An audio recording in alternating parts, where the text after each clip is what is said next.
ذكر صاحب الدرر الكامنة في المجلد الثالث الصفحة 202 للتأكيد أن جماعة من كبار النصارى ذهبوا لحفل أمير مغولي قد تنصر، فأخذ أحد دعاة النصارى يسب النبي صلى الله عليه وسلم، وهناك كلب صيد مربوط، فزمجر الكلب بشدة ووثب على الصليبي فخلصوه منه بصعوبة.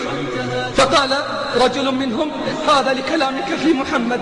فقال الصليبي: كلا، بل هذا الكلب عزيز النفس، رآني أشير فظن أني أريد أن أضربه.